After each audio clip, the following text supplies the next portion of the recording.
राधे राधे मित्रों। तो मित्रों, आप लोग राधा कृष्ण के अपकमिंग एपिसोड में देखेंगे कि तो मित्रों, वीडियो में आगे बताने से पहले अगर आप हमारे चैनल पे नए हैं और अभी तक आप लोगों ने हमारे चैनल को सब्सक्राइब नहीं किया है तो चैनल को कर लीजिए सब्सक्राइब और बेल आइकन को ऑल पे करके प्रेस कर दीजिएगा, जिससे कि हमारी नई वीडियो का नोटिफिकेशन आपको मिल जाए। तो मित्रों, होता यूँ है कि देवी राधा पार्वती से कहती हैं कि मैं अपने कृष्ण को अपने रंग में रंगने के लिए कुछ भी करूंगी। और फिर राधा देवी पार्वती से कहती है, अब आप ही बताइए कि मैं रंग पाने के लिए करूं क्या। और फिर देवी पार्वती राधा को बताती हैं, सुनो राधा, जो रंग तुम कृष्ण पर चढ़ाना चाहती हो वो रंग इस सृष्टि में है ही नहीं, और किंतु हाँ, तुम उस रंग का निर्माण अवश्य कर सकती हो। और आगे राधा को बताती हैं कि कृष्ण की 5 वस्तुओं को और अपनी 5 वस्तुओं को मिला दो। और आगे बताती हैं फिर किसी भी पुष्प के साथ उन्हें मिला के वो रंग बनाया जा सकता है जो तुम चाहती हो। और राधा से कहती हैं, मेरा आशीष तुम्हारे साथ है। और फिर राधा देवी पार्वती से कहती हैं कि कृष्ण को अपने रंग में रंगने के लिए मैं ये अवश्य करूँगी। और देवी पार्वती कहती हैं, किंतु राधा, कृष्ण तो अभी तक तुमसे कुपित हैं, तो फिर कृष्ण की विशिष्ट 5 वस्तुओं को तुम कैसे प्राप्त करोगी। और फिर आगे देवी पार्वती से राधा कहती हैं कि ये कार्य आप मुझ पर छोड़ दीजिए, मैं किसी भी भांति उन वस्तुओं को प्राप्त कर लूंगी। और मित्रों, आप लोग आगे देखेंगे कि राधा और राधा की सभी सखियां द्वारिका में होली खेल रही होती हैं।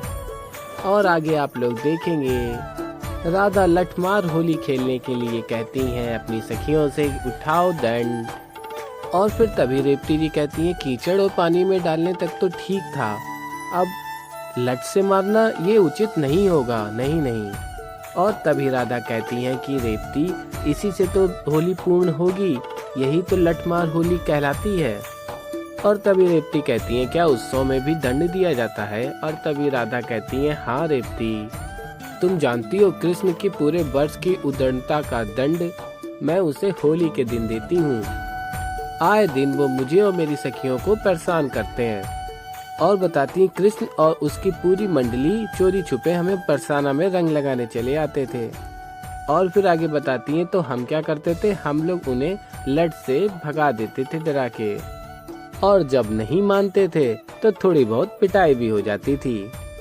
और तभी रेवती कहती हैं, अगर ये लठ उन्हें तेजी से पड़ गई तो उन्हें चोट भी लग सकती है। और तभी राधा कहती हैं कि हाँ, हल्की फुल्की लगती भी थी, थोड़ी तेज भी लगती थी, किंतु हम उसे ठीक कर देते थे, कभी मलहम लगाकर और कभी ठंडाई पिलाकर।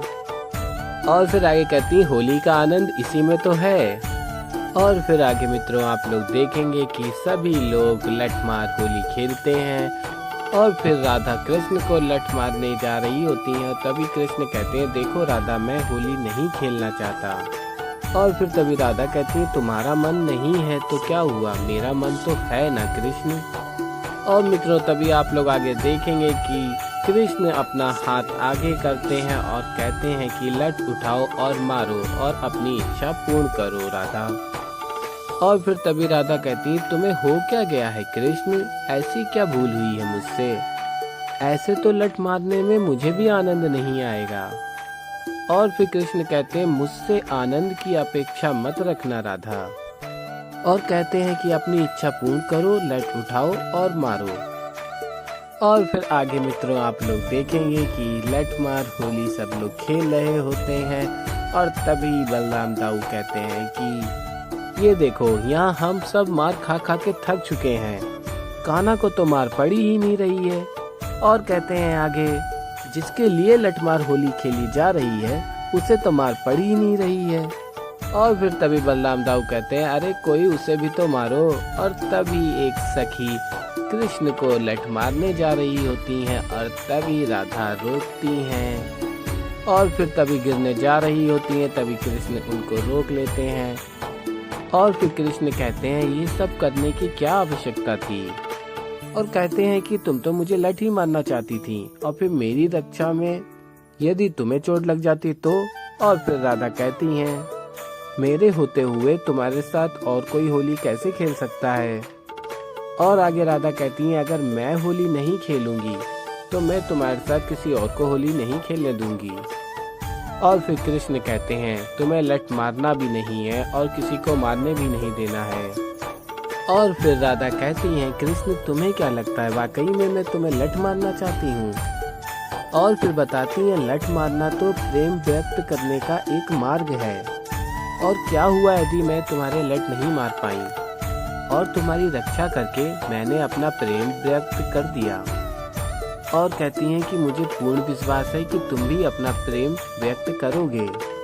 और फिर आगे कृष्ण कहते हैं, मेरी बात सुनो राधा, बस कर दो, जो करना था तुमने कर दिया, अब बस कर दो, बंद कर दो ये सब।